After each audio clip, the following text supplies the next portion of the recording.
ഓണമാണല്ലോ അല്ലേ? അപ്പം ഞാനിന്ന് വീട്ടിലെ വിശേഷമായിട്ടാണേ നിങ്ങളുടെ മുന്നിൽ എത്തിയിട്ടുള്ളത്. നമ്മുടെ വീട്ടിലെ പാചകം കേട്ടോ. കുറച്ച് നമ്മുടെ പോത്തിറച്ചി കിട്ടിയിട്ടുണ്ട്. അപ്പം ദേ കണ്ടോ, നല്ല പോത്തിറച്ചിയും നമ്മുടെ എല്ലും കഷ്ണവും കൂടെ ആയിട്ട്, എല്ലും കഷ്ണം സെപ്പറേറ്റ് വാങ്ങിയതാണ്. ഇത് 1 കിലോ ഇറച്ചിയുണ്ട്. ഈ 1 കിലോ ഇറച്ചിയും നമുക്ക് എന്ത് പറയാൻ, കപ്പ ബിരിയാണി എന്നും കൂടെ പറയാറുണ്ട് അല്ലേ? അപ്പോൾ കപ്പ ബിരിയാണി നമുക്ക് ഉണ്ടാക്കാം. അതിന് വേണ്ടുന്ന സാധനങ്ങളൊക്കെ ഞാൻ എടുത്തു വെച്ചിട്ടുണ്ട്. അപ്പം വീണ്ടും വീണ്ടും എൻ്റെ വ്ളോഗിലൂടെ എൻ്റെ പ്രിയ സുഹൃത്തുക്കളെ ക്ഷണിക്കുകയാണ്. പോകരുത് കേട്ടോ, കഴിക്കാനായിട്ട് കൂടെ വന്നോളൂ. അപ്പോൾ നമുക്ക് എല്ലും കപ്പയ്ക്ക് വേണ്ടി ഞാൻ കാര്യങ്ങൾ വലിച്ചു നീട്ടിച്ചളച്ചള സംസാരിക്കുന്നില്ല. അതിന് വേണ്ടുന്ന മല്ലിയിലയുണ്ട്, നമ്മുടെ കരിവേപ്പിലയുണ്ട്, ഇഞ്ചിയും വെളുത്തുള്ളിയും, നമ്മുടെ എന്ത് പറയാൻ, പച്ചമുളകും പേസ്റ്റാണ്, കുരുമുളക് പേസ്റ്റ് ആക്കി വെച്ചിട്ടുണ്ട്, പൊടിച്ച് വെച്ചിട്ടുണ്ട് കേട്ടോ. അപ്പോൾ കുരുമുളക് ഇറച്ചിക്ക് മസ്റ്റാണ്. എല്ലും കപ്പയ്ക്ക് അല്ലെങ്കിൽ പോലും എല്ലാ ഇറച്ചിക്കും കുരുമുളക് മസ്റ്റാണ് അല്ലേ? കുഞ്ഞുള്ളി നമ്മൾ കഴുകി എടുത്തു വെച്ചിട്ടുണ്ട്. കുഞ്ഞുള്ളിയുടെ ചേച്ചിയായ സവാളയെയും ഞാൻ കഴുകി അരിഞ്ഞു വെച്ചിട്ടുണ്ട്. ഇതിന് ശേഷം നമുക്ക് വേണ്ടതെന്ന് പറഞ്ഞാൽ തേങ്ങ കേട്ടോ. തേങ്ങ ഇതിന് ഹൈലൈറ്റാണ്. ഈ എല്ലും കപ്പയ്ക്ക് തേങ്ങ വറുത്ത് കുഞ്ഞു കുഞ്ഞായിട്ട് ചിരുമി അതിനെ വറുത്ത് എടുക്കേണ്ടതുണ്ട് കേട്ടോ. പിന്നെ കൂട്ടുകൾ നമ്മൾ സാധാരണ ഇറച്ചിക്ക് ഇടുമ്പോൾ അതിൽ മല്ലിപ്പൊടി, ഇത് ഗരം മസാല കേട്ടോ, ഇത് മുളക് പൊടി, ഇതെല്ലാം കൂടെ കൊണ്ടുപോകണം. അതാ നമ്മുടെ എന്ത് പറയാനാണ്, മല്ലിപ്പൊടി, ഇത് മുളക് പൊടി, അങ്ങനെ കേട്ടോ. അപ്പോൾ ഇത്രയും കൂട്ടുകളിട്ട് എന്തായാലും ഞാൻ പാചകത്തിൻ്റെ ഓരോ കൂട്ടുകളിടുമ്പോൾ വീണ്ടും പറഞ്ഞു പോകാം. വീണ്ടും വീണ്ടും എൻ്റെ പ്രിയ സുഹൃത്തുക്കളെ എല്ലാവരെയും ക്ഷണിക്കുകയാണ്, കൂടെ വന്നോളൂ കേട്ടോ. കുറച്ച് വെളിച്ചെണ്ണ ഒഴിച്ച് കടുക് പൊട്ടിച്ചതിന് ശേഷം ഇഞ്ചിയും പച്ചമുളകും നമ്മുടെ വെളുത്തുള്ളി പേസ്റ്റ് ഇട്ട് കൊടുത്തതിന് ശേഷം അതിനോടൊപ്പം കുഞ്ഞുള്ളിയും ഇട്ട് നമ്മുടെ സവാള കുട്ടനെ ഇട്ട് കൊടുത്ത് കുറച്ച് ഉപ്പും കൂടെ ഇട്ട് കൊടുത്ത് നന്നായിട്ട് വഴറ്റിയെടുക്കണം കേട്ടോ. ഉപ്പിടുമ്പം പെട്ടെന്ന് വഴണ്ടി കിട്ടും. അപ്പോൾ ഉപ്പും കൂടെ ഇട്ട് ഞാൻ എന്തായാലും നന്നായിട്ട് വഴറ്റിയെടുക്കുന്നുണ്ട്.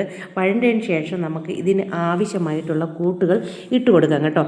എന്തായാലും കുറച്ച് കരിവേപ്പില കൂടെ കിടന്നോട്ടെ എന്ന് പറഞ്ഞാൽ കരിവേപ്പില ഇട്ടിട്ടുണ്ട്. ആവശ്യത്തിനുള്ള മല്ലി പൊടിയും കുറച്ച് മുളക് പൊടി, കുറച്ച് മഞ്ഞൾപ്പൊടി, ഗരം മസാല ഇറച്ചിയുടെ അനുസരിച്ച് ഇട്ട് കൊടുത്തോളണം. നല്ല വഴണ്ട് കിട്ടിയതിന് ശേഷം ഇറച്ചി ഞാൻ പോത്തിനെ എടുത്ത് തട്ടിയിട്ടിട്ടുണ്ട്.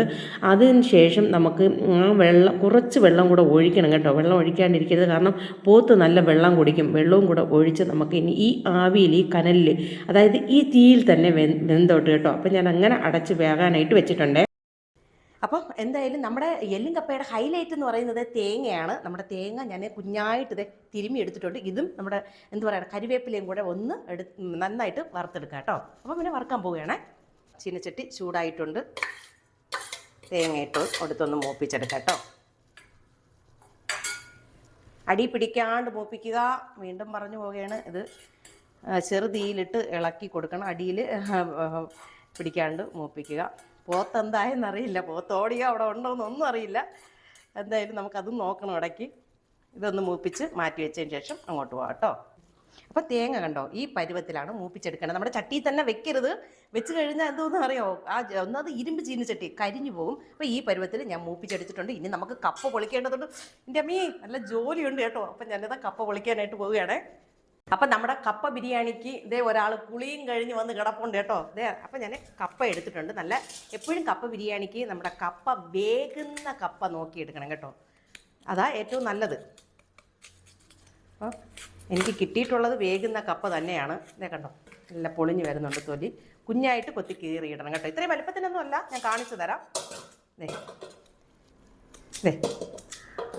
ഈ പരുവത്തിൽ എനിക്ക് ലക്കും ലവാണമില്ല, എന്താ പറയാനോ. ഇത് മീൻസ് എല്ലാ അളവിനായി കൊത്തിയിടാൻ അറിയില്ല, എന്നാലും ഒരു പരുവം വെച്ച് നമുക്ക് കൊത്തിയിടാം കേട്ടോ.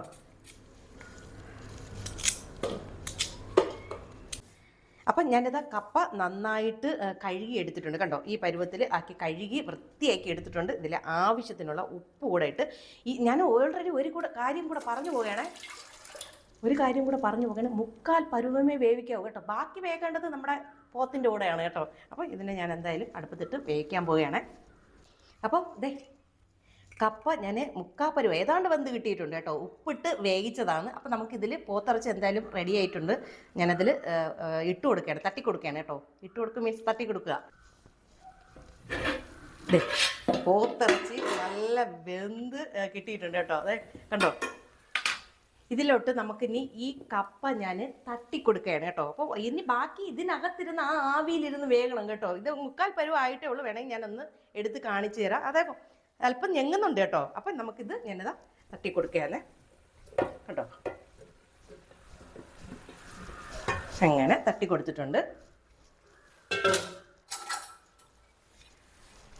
ഞാനിതാ ഈ കപ്പ എല്ലാം കൂടെ ഈ ഇറച്ചിയുമായിട്ട് അതൊന്ന് കാണിച്ചു കൊടുത്തേടാ, ഒന്ന് മിക്സാക്കണം കേട്ടോ. കേട്ടോ,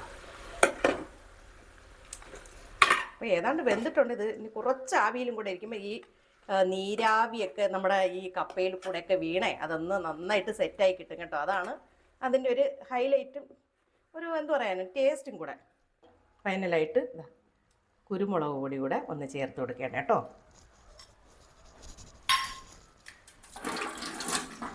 ഇതൊന്ന് സെറ്റാകാനായിട്ട് ഇനി പണിയുണ്ട്. ഇത് അടച്ച് വെച്ചിട്ടുണ്ട്, ഒന്ന് സെറ്റാകട്ടെ.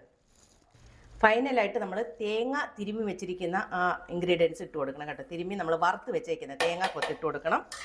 അത് കഴിഞ്ഞ് ഇതേ മല്ലിച്ചപ്പ് ഇതും കൂടെ ഇട്ട് ഒന്ന് ഇളക്കിയെടുക്കേണ്ടതുണ്ട്.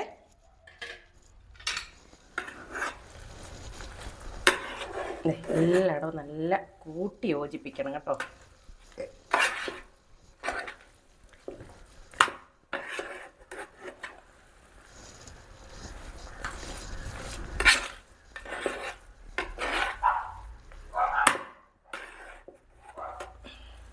നമ്മുടെ അടിപൊളിയായിട്ട് വന്നിട്ടുണ്ട് കേട്ടോ. കണ്ടോ,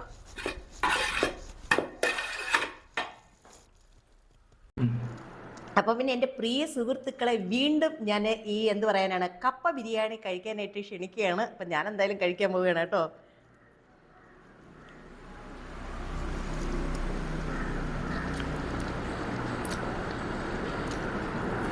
ഞാൻ തന്നെ കഴിച്ച് ഞാൻ തന്നെ അഭിപ്രായം പറയുന്നതിനോട് എനിക്ക് യോജിപ്പില്ല, എന്നാലും പറഞ്ഞു പോവുകയാണ്. പൊളിയാന്നേ, സൂപ്പർ കേട്ടോ. വാ,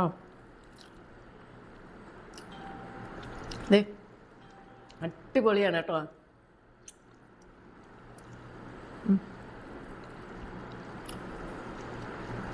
നല്ല ചൂടുണ്ട്. നമ്മുടെ പോത്താണ് ആശാൻ.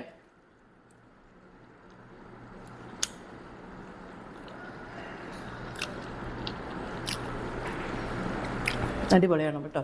ഒരു കുറവുമില്ല. എല്ലാ ഇൻഗ്രീഡിയൻസും ഇട്ട് നല്ല സൂപ്പറായിട്ടുണ്ട് കേട്ടോ. വീണ്ടും പറഞ്ഞു പോവുകയാണ്, അടിപൊളിയായിട്ടുണ്ട്.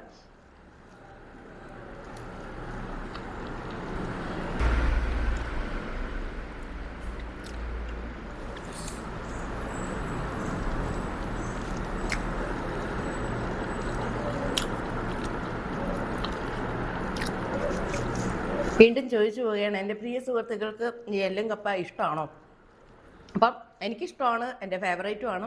അടുത്ത പുതിയ വിശേഷങ്ങളും കാഴ്ചകളും ഒക്കെ ആയിട്ടും ഞാൻ നിങ്ങളുടെ മുന്നിൽ വരാം. അതുവരെ എല്ലാവർക്കും ടാറ്റ, ബൈ ബൈ. കമൻറ്റ് ബോക്സിൽ മറക്കാണ്ട് കമൻ്റ് ഇടണം കേട്ടോ. നിങ്ങൾക്ക് ഇഷ്ടമാണോ, എൻ്റെ പാചകം ഇഷ്ടപ്പെട്ടോ, എന്താണ് കുറവ്, എന്താണ് കൂടുതൽ എന്നൊക്കെ എഴുതണം കേട്ടോ. എന്നാൽ പിന്നെ ഓക്കെ.